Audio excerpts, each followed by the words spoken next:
సినిమాలు మీరు చూస్తారు, నేను అట్లా కాదు. నేను ఆ కల్చరల్ ఆస్మాసిస్ని నా స్కిన్ల నుంచి అబ్జర్వ్ చేసుకుంటా. నా మిడిల్ నేమే ఐమాక్స్. ఆ సినిమా అటర్ ఫ్లాప్ అయిందా?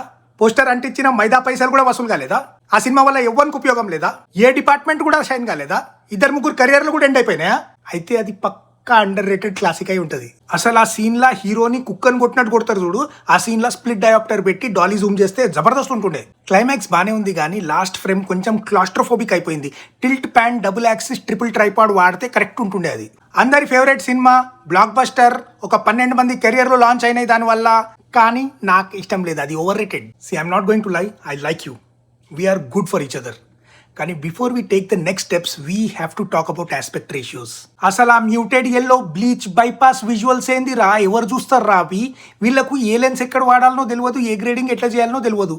నిజం చెప్పాలంటే ఈ ఇండస్ట్రీలో ఎవ్వరికి తెలియదురా, నాకు ఒక్కరికే తెలుసు. నా దగ్గర రెజ్యూమ్ లేదు, రెజ్యూమ్ ఏమని కావాలి? Look at my letter boxed profile, it's an evolving philosophical document about my personality. అసలు ఈ డైరెక్టర్ సింబలిజం అండ్ మెటఫోర్స్ని ఎంత బాగా వాడిండంటే, అసలు ఎస్థెటిక్ సెన్స్కి ఎపిస్టెమలాజికల్ డెప్త్ ఉంది మొత్తం దాంట్లో. ఒక దగ్గర ఒక బర్రె గడ్డి తింటూ ఉంటుంది. వాట్ అ విజువల్ పోయిటరీ రా అది. ఈ గాడ్ ఫాదర్, షాషాంక్ రిడెంప్షన్లు కాదు, ఒక బల్గేరియన్ సినిమా చూసినా నేను, అవుటోర్ సినిమా.